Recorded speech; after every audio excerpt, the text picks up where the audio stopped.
अस्सलामुअलैकुम। मैं निदा खान बरेली से। जैसे कि आप सब जानते हैं कि मेरी शादी दरगाह आला हज़रत में हुई थी और शादी के कुछ टाइम बाद ही हमारे एक डिस्प्यूट हो गए थे काफ़ी सारे, जिसकी वजह से हमारे केसेस कोर्ट में हैं। लेकिन बात करें कि इन 10 सालों में मेरे साथ बहुत कुछ हुआ, बहुत कुछ बदल गया और बहुत सारे लाइफ थ्रेट आए। लाइफ थ्रेट के साथ लोगों ने मेरे ऊपर अटैक भी करे, सब कुछ हुआ इस 10 सालों में।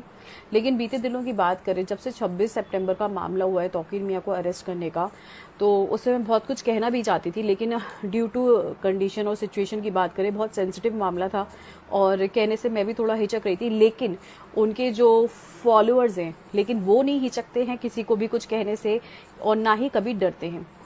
आप देखिए कि किस तरीके से मुझे कॉल्स रिसीव हो रही हैं उसके बाद से, जिसमें वो खुलेआम लाइफ थ्रेट्स देते हैं। इस तरीके के नंबर आ रहे हैं, शायद नो कॉलर आईडी जो दिख रहा है इसमें नंबर डिस्प्ले नहीं होते। ठीक है, इस तरीके की कॉल्स मुझे रिसीव हो ही रही है। ठीक है, और जब उनका दिल नहीं भर रहा है कॉल्स से बात करने के लिए, तो वो मेरे ही सोशल प्लेटफॉर्म पे इस तरीके की गाली गलौज करते हुए नजर आएंगे। तो अब जो हालात मेरे साथ हो गए वो बहुत ज़्यादा डिस्टर्बिंग है मेरे लिए।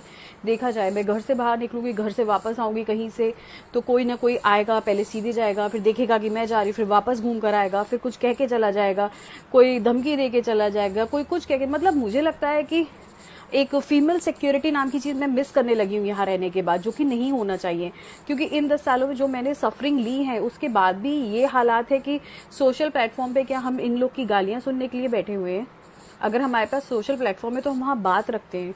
ठीक है, उसका ये मतलब नहीं है कि कोई भी उठ के आके हमें कोई गाली देगा, या अगर फ़ोन यूज़ करते तो इसका ये मतलब नहीं कोई हमें फ़ोन करके हमें धमकी देगा, या अगर हम घर से बाहर जाने इसका ये मतलब नहीं है कि हमारी लाइफ हर टाइम इनसिक्योर रहे लोगों से जो उनके मुरीद हैं। बात रही तौकीर मियाँ की, तो उन्होंने जो करा उसकी उनको बिल्कुल सही उनके साथ हुआ है। वो जेल में बैठे हैं, उनकी वजह से इतने सारे मुसलमान सफ़र कर गए जाने अनजाने। उन्होंने जो ब्रेन वॉश करा लोगों का, जो कि बहुत ही बेइंतहा गलत चीज़ उन्होंने करी है। और रही उनकी फैमिली की बात, जैसे कि हम जानते हैं कि अरसलान मेरा ब्रदर इन लॉ था पहले, उसके एक काजिम करके नहीं, उवैस करके एक लड़का है जो उसके साथ रहता है और उसका नाम भी एफआईआर में है। तो आप सोच सकते हैं कि ये लोग कितने ज़्यादा कह सकते हैं कि डोमिनेटिंग और माफिया थिंकिंग हम कह सकते हैं, या तालिबानी थिंकिंग, कि उनके साथ जो लोग रह रहे हैं वो तक दंगे में इन्वॉल्व है।